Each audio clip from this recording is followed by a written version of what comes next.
آج بہت کم لوگ جانتے ہوں گے کہ بر صغیر کی عظیم گلوکارہ لتا منگیشکر، آشا بھوسلے، مینا، اوشا اور رادھے ناتھ کے والد پنڈت دینا ناتھ خود بھی اپنے زمانے کے ایک مشہور سپر سٹار تھے۔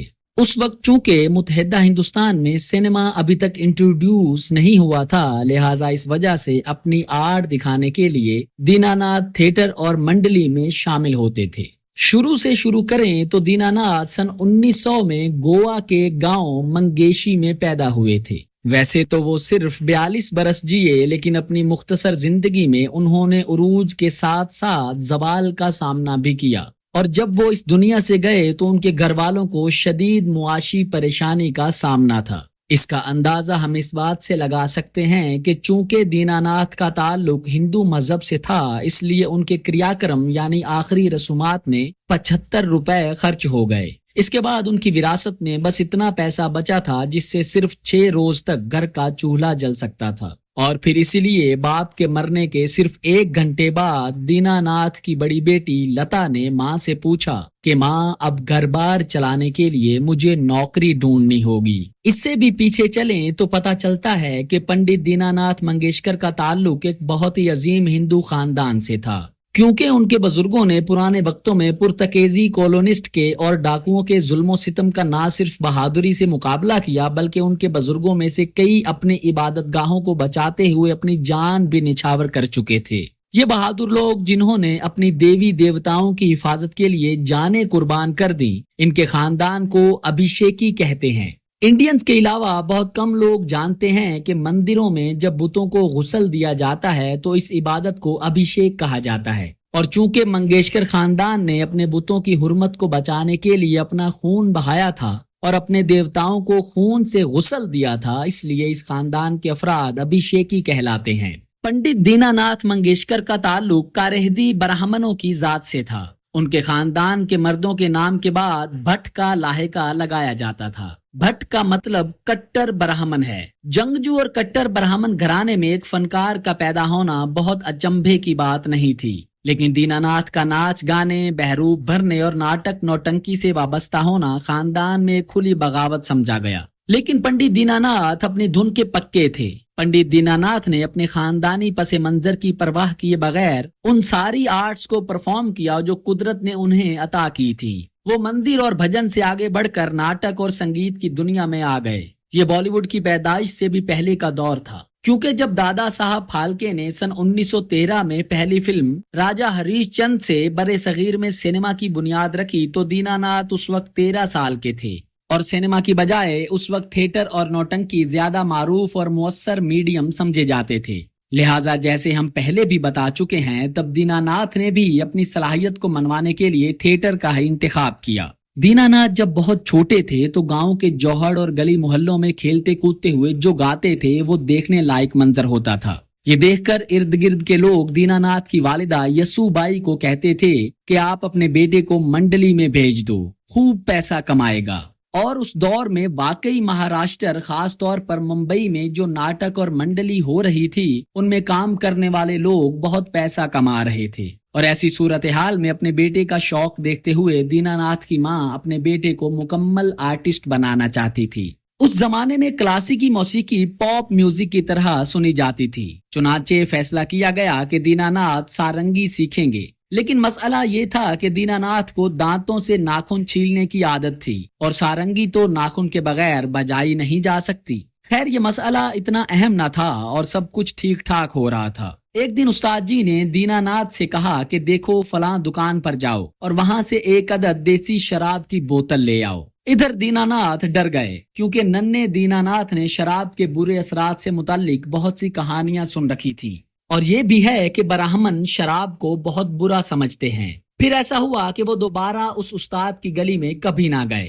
دینا ناتھ جب شراب پینے والے گرو سے فارغ ہوئے تو سارنگی کی تعلیم ادھوری رہ گئی۔ اس کے بعد ایک غیر شرابی گرو سے طبلہ اور گانا سیکھنے لگے۔ ایک دن دینا ناتھ محلے میں گلی ڈنڈا کھیل رہے تھے، اور محلے میں ایک تھیٹر کمپنی کا ذمہ دار شخص آیا جسے نئے ٹیلنٹ کی تلاش تھی۔ اسی اسنا میں استاد کی بیٹی نے آواز دی، دینا ناتھ فوراً اندر آؤ اور صاحب کو گانا سناؤ۔ اس پر दीनानाथ जो गिली डंडा खेल रहे थे उन्होंने वहीं से आवाज लगाई, साहब को जाने दो, अभी दीनानाथ का टुल लगाने का वक्त है। इसी तरह एक थिएटर कंपनी का मालिक दीनानाथ और दीगर बच्चों का ऑडिशन ले रहा था, तो उस शख्स ने अपनी कुर्सी की पुश्त दीनानाथ की तरफ करते हुए कहा कि चलो बच्चों, सुनाओ जरा 2-3 ताने, देखें कि क्या तीर चलाते हो तुम लोग। इस पर दीनानाथ ने गाना गाने के बजाय उससे कहा, नहीं हुजूर वाला, पहले आप गाएं। इस पर वो शख्स 14 साला दीनानाथ की शक्ल और कॉन्फिडेंस देखने लगा, और फिर जब 14 साला दीनानाथ ने उन्हें गाना सुनाया तो उनकी आवाज ने थिएटर मालिक को अपने शहर में जकड़ लिया। दीनानाथ ने अपने बचपन में जब वो 14 बरस के थे तो कर्लोस्कर संगीत मंडली ज्वाइन कर ली थी।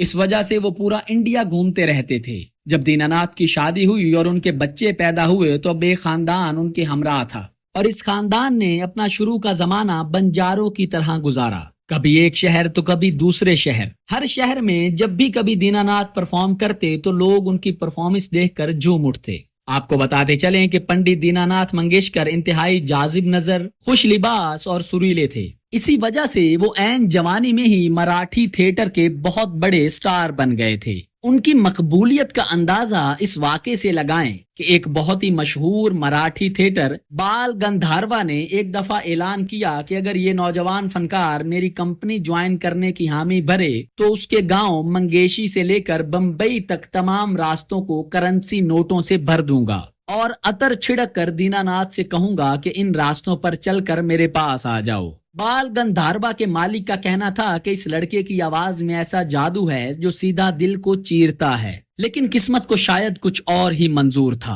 दीनानाथ के अच्छे दिनों की बात करें तो अपनी जिंदगी में उन्होंने बलवंत संगीत मंडली के नाम से एक थिएटर कंपनी कायम की, जो अपने जमाने की सबसे मशहूर मंडली साबित हुई थी। सन 1929 में जब लता पैदा हुई तो तब दीनानाथ अपने उरूज पर थे और सरस्वती देवी उन पर धन दौलत की बारिश कर रही थी। और इस पीरियड में दीनानाथ के धन दौलत का अंदाजा यूं लगाया जा सकता है कि नागपुर से लेकर खानदेश तक हर शहर में उनके जाती बैंक अकाउंट थे। उनके थिएटर के एक ड्रामे की लागत उस वक्त 70,000 रुपए थी। दीनानाथ ने गोवा में आमों और काजू के कई बागात खरीद रखे थे, और गोवा में ही उन्होंने एक पहाड़ी खरीद रखी थी जिसकी मालियत 2 लाख रुपए थी। यूं जमीन खरीदने को लेकर मास्टर दीनानाथ का ख्वाब था कि अगर लक्ष्मी देवी यूं ही मेहरबान रही तो 50 साल की उम्र में वो गासिब और लुटेरे पुर्तगेजियों से पूरे का पूरा गोवा खरीद लेंगे। लेकिन कुदरत को ये मंजूर न हुआ और दीनानाथ सिर्फ 42 साल की उम्र में ही ये दुनिया छोड़कर परलोक सधार गए।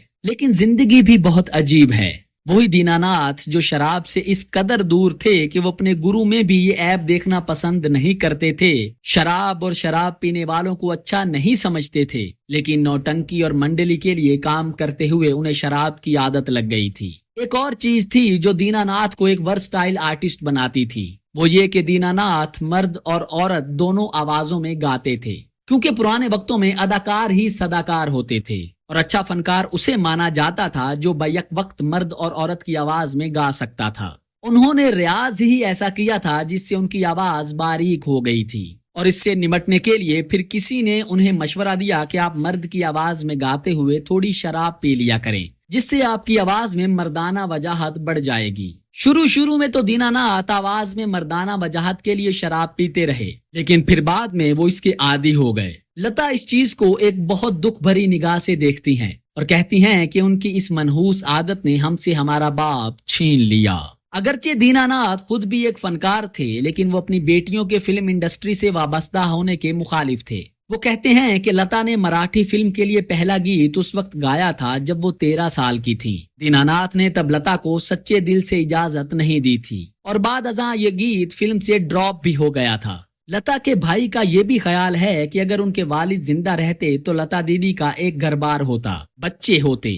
लेकिन दूसरी तरफ ये भी बात है कि अगर ऐसा हो जाता तो दुनिया शायद लता जैसी अजीम फनकारा के संगीत से महरूम हो जाती। आशा भोसले बहुत छोटी थी जब दीनानाथ दुनिया छोड़ गए थे। इसके बाद आशा की बड़ी बहन लता ने घर संभाला और उन्होंने एक बाप का किरदार अदा किया। 13 साल की उम्र में घर का बोझ उनके कंधों पर आन पड़ा था। आशा के मुताबिक तब वो बच्ची थी, लेकिन आशा को ये अच्छे से याद है कि उनकी माँ लता दीदी और भाई राधे नाथ ने बहुत मुश्किल वक्त देखा है। आशा के जहन में जो उनके वालिद की धुंधली धुंधली यादें हैं, उनमें वो घर के सहन में रियाज करते थे। उनके साथ लता गाती थी। वो आवाजें सारी जिंदगी कानों में रास रचाती रही हैं। आशा जी को आज भी कभी कभी उनकी याद उदास कर देती है, लेकिन फिर वो सोचती हैं कि तकदीर में यही लिखा था। दीनानाथ की बेटियों की बात करें तो बहुत कम लोग ये जानते हैं कि लता और आशा की छोटी बहनें उषा और मीना खुद भी बहुत उम्दा गुलकाराएं रही हैं, लेकिन उन्होंने गुलकारी की लंबी इनिंग्स न खेली। उषा मंगेशकर ने अपने करियर में कई एक गीत गाए जो सदाबहार साबित हुए। सन 1955 में फिल्म आजाद के लिए मौसीकार सी रामचंद्र ने उषा और लता से जब गीत अपलम चपलम गवाया तो आम लोग उषा और लता में फर्क भी न कर सके। ये देखा गया है कि कुदरत ने मंगेशकरों को सुर और ताल में पैदा किया है। दीनानाथ की बेटियां मीना और उषा बताती हैं कि हमारी सारी जिंदगी बाबा को याद करते, उन्हें महसूस करते गुजरी है। हम बहुत छोटी थीं जब वो इस दुनिया से चले गए थे। हमने जो तस्वुर उनका अपने दिलो दिमाग में बसाया है वो बड़ा हसीन मगर उदास कर देने वाला है। एक दफा लता जी से सवाल किया गया कि आपकी उम्र सिर्फ 13 साल थी जब आपके वालिद पंडित दीनानाथ ये दुनिया छोड़ गए। आपके दिलो दिमाग में उनकी कैसी यादें हैं? इस सवाल के जवाब में लता जी ने कहा कि ये जन्म तो उनको याद करते ही गुजर गया है। उन्होंने बताया कि मुझे याद है कि मैं 5 साल की थी जब उन्होंने मुझे क्लासिकी मौसीकी का दर्स देना शुरू किया, और इससे पहले उन्होंने मुझे गंडा बांधा और दुआ दी थी। लेकिन बदकिस्मती से ये बहुत मुख्तसिर अरसा रहा, क्योंकि पंडित दीनानाथ दुनिया छोड़कर चले गए थे और पीछे उनके तमाम घर वालों की जिंदगियां यकसर बदल गई थी।